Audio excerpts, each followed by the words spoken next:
The morning sun in Oak Ridge didn't just shine.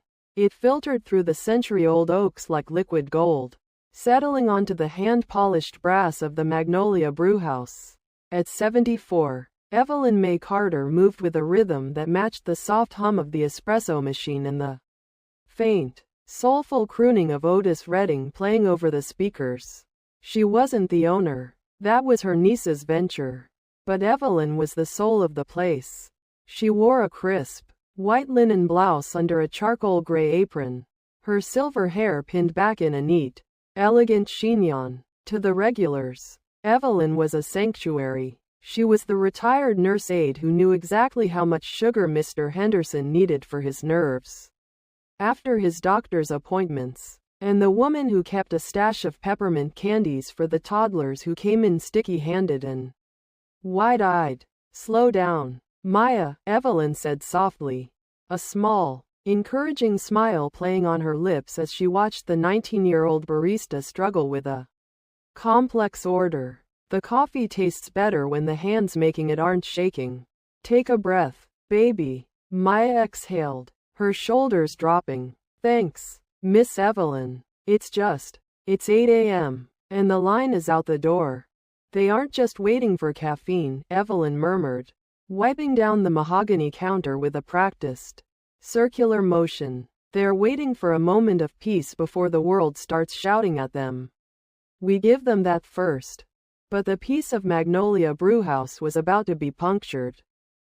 The bell above the door didn't just jingle. It slammed against the frame as Brent Holloway stormed in. Brent was the kind of man who wore his success like a weapon. Expensive Italian loafers that looked out of place on the dusty streets of Oak Ridge. A watch that cost more than Maya's tuition. And a face that seemed permanently set in a sneer of mild inconvenience. He didn't stand in line. He marched to the pickup end of the counter, tapping a heavy gold ring against the wood. The sound was rhythmic and jarring, like a ticking bomb. "I've been waiting 10 minutes, Brent barked, not looking at anyone, his eyes glued to his phone. "Double-shot iced caramel latte. Extra drizzle. I'm in a meeting in 5. Maya froze. "I'm so sorry, sir. I'm working through the mobile orders and the line." Quote, "I don't care about the line," Brent snapped. "I care about my time. Do you know how much an hour of my time costs? It's more than you make in a month. Sweetie, now, move your hands and stop talking." The shop went silent. Evelyn didn't raise her voice.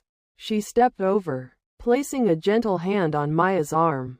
"Mr. Holloway," Evelyn said, her voice steady, "the young lady is doing her job with grace. In this house, we speak to one another with respect. Your drink will be ready in the order it was received." Brent's face turned a mottled shade of purple. He looked at Evelyn, really looked at her, noticing the age spots on her hands and the quiet dignity in her posture. To a man like Brent, dignity looked like defiance. "You've got a lot of nerve," he hissed. "You're a glorified waitress. You're a relic, Evelyn. You should have stayed retired instead of slowing down the rest of the world." The silence in the Magnolia Brewhouse was brittle. Brent Holloway stared at Evelyn, his chest heaving. The sheer audacity of this woman to speak to him with such measured authority was more than his ego could bear. "Broken?" Brent whispered, his voice trembling with a dangerous, petty rage. "You want to talk about things being broken?" Quote, Maya, sensing the shift in energy, tried to de-escalate. Her hands shook as she quickly finished the drink Brent had ordered. She capped the large, plastic cup, a heavy, 30-ounce iced caramel latte, thick with whipped cream and dark syrupy streaks, and placed it on the counter between them. "Here is your drink, Mr. Holloway," Maya said, her voice barely a whisper. "Have a nice day." Brent didn't look at Maya. His eyes remained locked on Evelyn. "You think you're a pillar of this community, don't you, Evelyn?" Brent sneered. "But at the end of the day, you're just someone who cleans up after people like me." "I am a woman who respects herself," Evelyn replied. "And because I respect myself, I don't feel the need to make myself big by making others feel small." Now, Please take your coffee and go. I don't think I like the taste of it anymore, Brent said. In one sudden, violent motion, he slammed his hand down on the edge of the counter and swiped his arm across it. The large latte didn't just fall. It exploded. The plastic lid popped off, sending a tidal wave of sticky, ice-cold liquid across the polished mahogany. It sprayed upward in a cruel arc. The liquid drenched Evelyn's pristine white linen blouse. It soaked into her charcoal apron and splattered across her face. But the most painful part was where the rest of the latte landed. Behind the counter sat a framed black and white picture of a young Evelyn with her late husband, Samuel. The caramel syrup and coffee slid down the glass, obscuring Samuel's face. Evelyn stood frozen. She didn't scream. She simply stood there, a portrait of violated dignity. There, Brent said, adjusting his blazer with a twisted satisfaction. Now you have something to actually clean up. Maybe while you're scrubbing the floor, you'll remember who actually runs Oak Ridge. Brent turned on his heel to leave, but the door swung open before he could touch it. A woman stood there, dressed in a sharp, dark navy bridge coat, carrying a bouquet of yellow roses. Commander Nia Carter had arrived home. The chime of the bell as the door opened was the only sound in the suffocating silence of the Magnolia Brewhouse. Nia Carter stepped inside, the brisk morning air trailing behind her like a secondary shadow. She had been traveling for 18 hours. The anticipation of this moment, the look on her mother's face when she walked in unannounced, being the only thing that kept her awake. She was carrying a bouquet of yellow roses, their scent lost in the heavy, acidic tang of spilled espresso that now dominated the room. But as the door clicked shut, Nia's internal threat clock, a mechanism honed by years in Navy intelligence and command, began to scream. The shop was too quiet. The air was thick with the kind of ionized tension that precedes a lightning strike. Nia's eyes scanned the room with a terrifying, mechanical efficiency. She saw the shattered plastic on the floor. She saw the brown streaks on the mahogany counter. Then, her gaze landed on her mother. She saw the dripping hem of Evelyn's blouse and the way her mother was holding a damp napkin against the framed photo of her father, her fingers trembling with a rhythmic, silent tremor that Nia hadn't seen since the day of Samuel's funeral. "Mom?" Nia's voice was low, a calm, resonant vibration that seemed to physically settle the frantic energy in the room. Evelyn looked up. For a split second, the mask of the resilient worker slipped, revealing a flash of raw, elderly vulnerability before she clamped it down. "Nia, baby, you're early." She tried to manage a smile, but a drop of latte fell from her hair onto her cheek. A sticky tear of humiliation. I just had a little spill. It's nothing. Go sit down. I'll be with you in a second." Brent Holloway, still standing by the door and high on his own adrenaline, hadn't yet registered the 4 gold stripes on Nia's shoulders or the lethal stillness in her posture. He saw a tall black woman in a sharp coat and assumed she was just another local who could be intimidated. "Yeah, a little spill," Brent chuckled, checking his watch as if the time spent bullying an old woman was a billable hour. "Your mother's getting a bit clumsy in her old age. You might want to get her home before she breaks something more expensive than a cup of coffee. She's slowing down the pace of real business." Nia didn't move her body, only her gaze. It was the look of a commander who had stared down rogue waves in the middle of the Atlantic. She didn't drop the roses. She set them on a table with a slow, deliberate precision that was far more terrifying than an outburst of rage. "Did you do this?" Nia asked. Her voice wasn't loud, but it possessed a weight that made the windows seem to rattle. Brent smirked, looking around at the regulars. Emboldened by the audience, "She got in my way. I was just giving her a lesson in customer service. Now, if you'll move, I have a meeting." Quote, he tried to brush past her, his shoulder aiming for hers. But Nia didn't budge. It was like he had walked into a steel bulkhead. She stepped directly into his path, her boots clicking firmly on the tile. Standing at nearly 6 feet in her uniform, she forced Brent to look up, stripping away his physical advantage. I didn't ask about your schedule. And I certainly didn't ask for your opinion on my mother's age, Nia said, her tone as cold as a deep-sea current. I asked if you were the one who put your hands on that counter and threw a drink at a 74-year-old woman. I didn't throw it at her, Brent scoffed, though he took a half step back, his bravado beginning to leak. It was an accident of physics. She should have moved. Look, lady, I don't know who you think you are. Quote, I am Commander Nia Carter of the United States Navy, she interrupted, her voice gaining a sharp, metallic edge that cut through his excuses. And the woman you just humiliated is a pillar of this community. The widow of a master chief. And my mother. You didn't just spill a drink, Mr. Holloway. You committed an act of public degradation. The room seemed to shrink.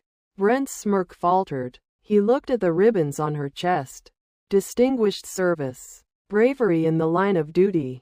And the sheer, unyielding authority radiating from her. The socially deniable cruelty he practiced on people he deemed beneath him didn't work on someone who commanded 300 sailors. Listen, Commander. Whatever, Brent stammered, his sweat finally beginning to bead. It's a local matter. A misunderstanding. I'll pay for the cleaning bill. Okay?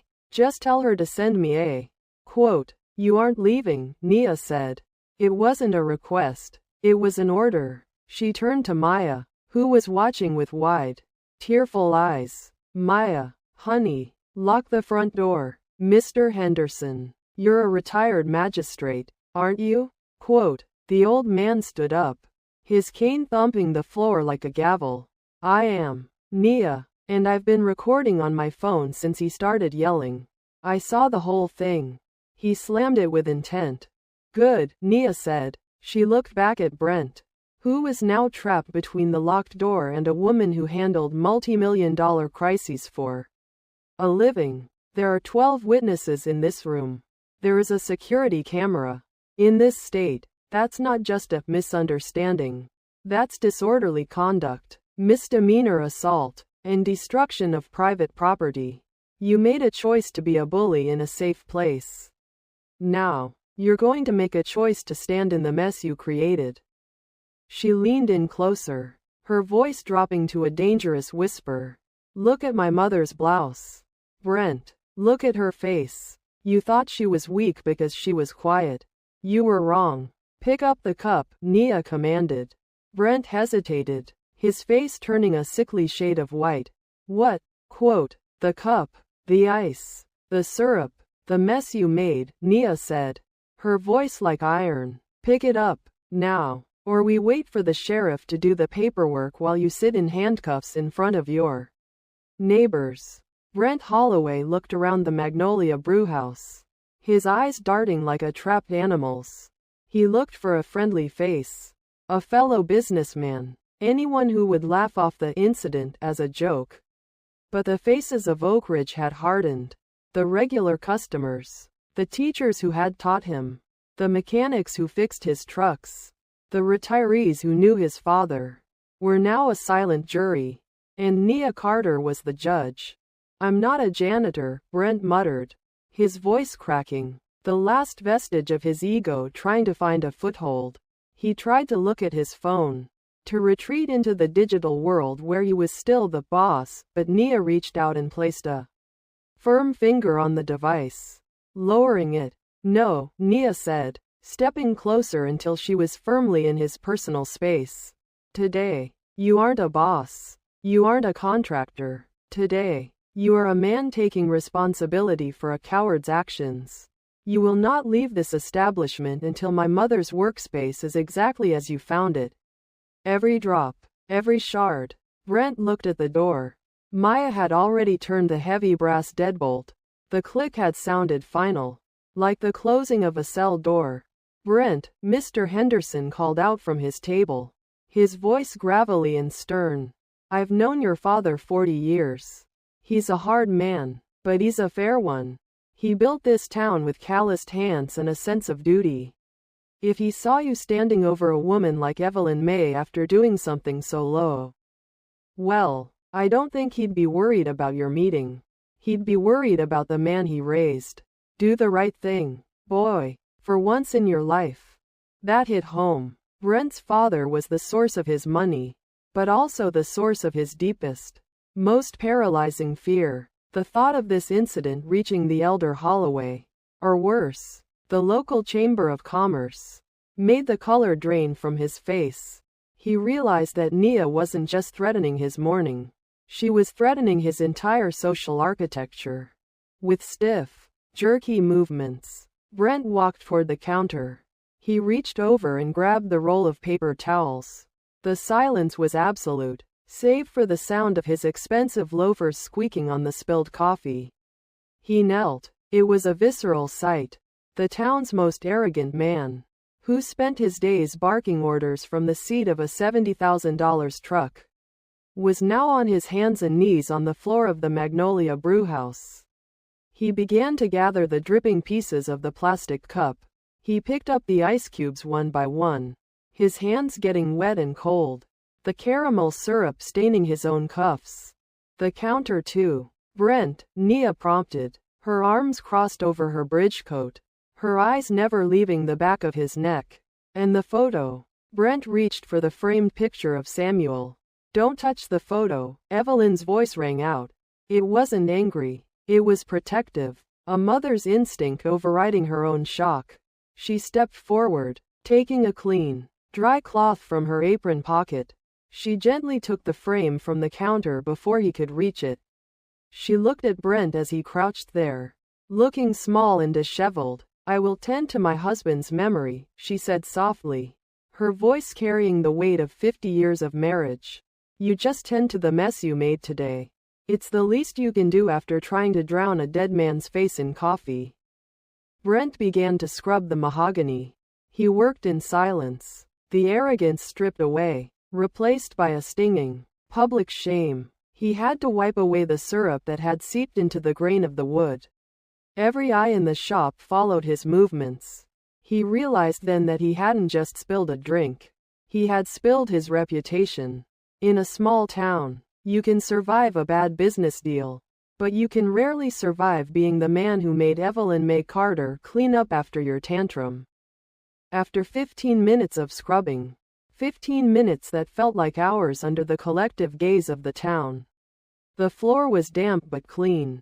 Brent stood up, his face flushed, his hands smelling of synthetic caramel and old coffee. He looked pathetic, his suit pants wrinkled and damp at the knees. I'm done, he said, looking at Nia, his eyes pleading for an exit. Not quite, Nia replied. You've cleaned the shop. Now you need to clean the air.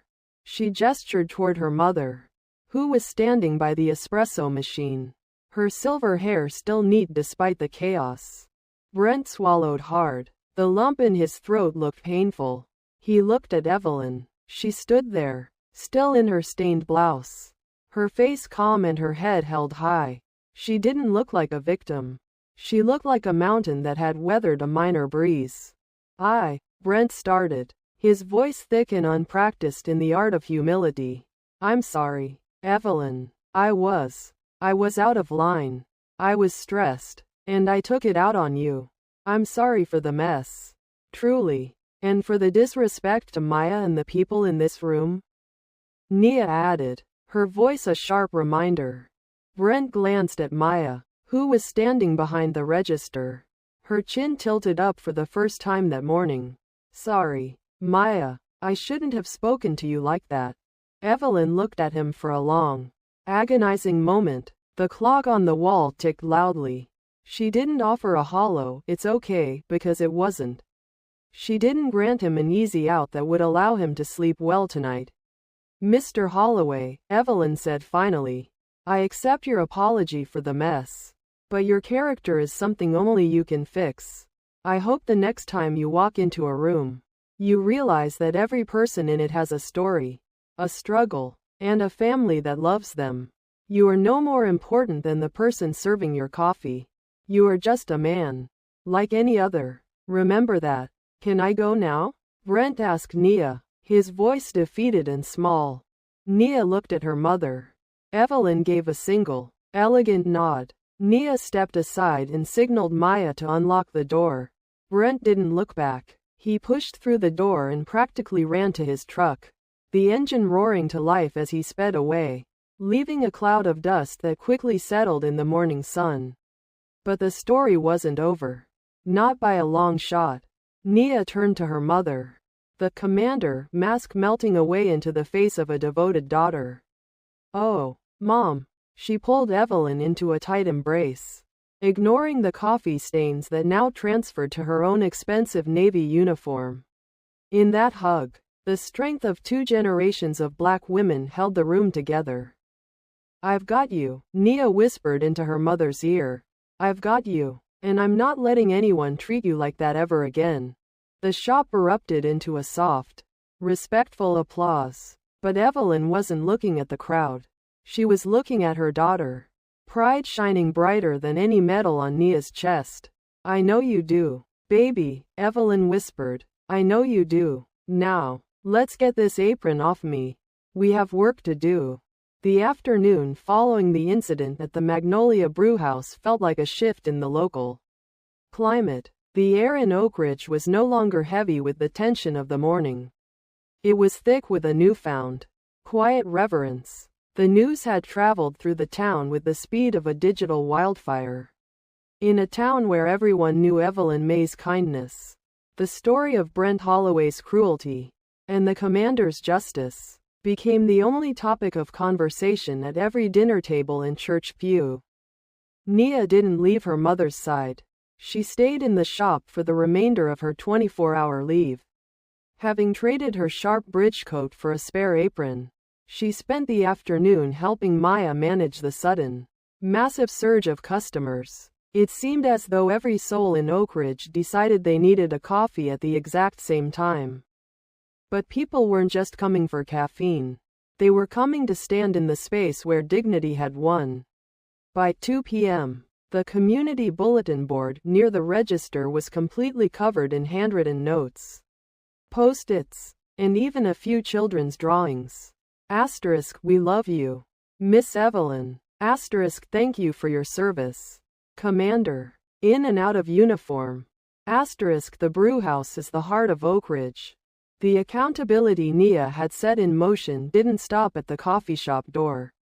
The ripple effects were devastating for Brent Holloway. Asterisk, the economic reckoning. By the following morning, the socially deniable behavior Brent practiced hit his bottom line. 2 major local business owners, men who had been sitting in the shop, watching the commander force Brent to his knees, called the Holloway Construction main office. They didn't shout. They simply informed the secretary that they would be moving their multi-million-dollar municipal contracts to a firm out of the next county. When asked why, one of them simply said, asterisk, we don't do business with men who treat their elders like floor rags. It's a matter of corporate ethics. Brent's father, a man of the old school who valued his family name above his bank account, reportedly walked into Brent's office that afternoon and took his keys. The meeting Brent had been so rushed for never happened. Instead, he spent the day being lectured on the difference between being a boss and being a leader. Asterisk, the restitution of the heart. A courier arrived at the shop late that afternoon with a heavy package. Inside was a check for 5 times the cost of the ruined sampler and the dry cleaning for Evelyn's blouse. But more importantly, there was a handwritten letter from the elder Holloway. It wasn't a corporate apology. It was a father's confession of failure and a promise that his son would be learning the value of service for a long time to come. Later that day, the local framer, a man named Silas who had known Samuel Carter for 40 years, walked into the shop. He didn't say a word. He just took the stained photo of Samuel from the counter. He returned 3 hours later. He had digitally restored the image, removing every trace of the caramel syrup. He placed it in a frame made of reclaimed oak from an old naval vessel. Strong, weathered, and timeless. Samuel belongs in something that can't be broken, Silas said, placing the photo back in its place of honor. Asterisk the final lesson. As the sun began to set, casting long, purple shadows across the mahogany floor that Brent had been forced to scrub, Evelyn and Nia sat together at a corner table. Evelyn had changed into a fresh blouse, and the yellow roses Nia brought sat in a vase between them, their scent finally overcoming the smell of coffee. You didn't have to stay all day, Nia, Evelyn said, reaching across the table to squeeze her daughter's hand. Her voice was back to its usual soft, rhythmic tone. You have a life to get back to, a ship to command. Mom, my life started with you, Nia replied, her eyes reflecting the orange glow of the sunset. Watching you today, it reminded me why I wear the uniform in the first place. It's not just about protecting borders or moving ships. It's about protecting the spirit of people like you. People who shouldn't have to fight just to be treated with basic human decency in the town they helped build. Evelyn looked out the window at the town she had served for decades. She wasn't thinking about Brent Holloway anymore. She was thinking about the way Mr. Henderson had stood up with his cane, how Maya had found her voice, and how her daughter had used her power not to destroy a man, but to restore an equilibrium of respect. Greater than real power is not loud. Nia, Evelyn whispered, repeating the lesson she had taught her daughter when she was just a little girl facing bullies on the playground. Real power is the discipline to stay dignified long enough for the truth to expose cruelty on its own. You didn't beat him with your fists, baby. You beat him with the truth of who he was. Asterisk the ending note. The story of the Magnolia Brewhouse didn't end with a "Revenge Complete" headline. It ended with a restoration. Brent Holloway was seen weeks later performing his court-ordered community service. Not in another town, but right there in Oak Ridge. He was tasked with cleaning the park benches and the Veterans Memorial across from the coffee shop. He worked in silence, his expensive loafers replaced by work boots. No longer looking at his phone, no longer sneering at passers-by. Every time he looked up, he saw the sign for the Magnolia Brewhouse. And more importantly, he saw the people of the town walking in and out, greeting Evelyn May with the respect she had always earned but he had failed to see. Evelyn May Carter continued to serve coffee, to offer wisdom, and to move with a quiet, unbreakable grace. She remained the soul of the neighborhood, a living testament to the fact that while a bully might be able to spill a drink, they can never stain a soul that refuses to be diminished. The audience left the story not just feeling satisfied that the bad guy lost, but inspired that the good woman won, not by becoming like her enemy, but by remaining exactly who she was. Story moral. True strength doesn't bark. It stands its ground, waits for the dust to settle, and continues to shine long after the noise of the bully has faded into the wind. Dignity is the only armor that never rusts.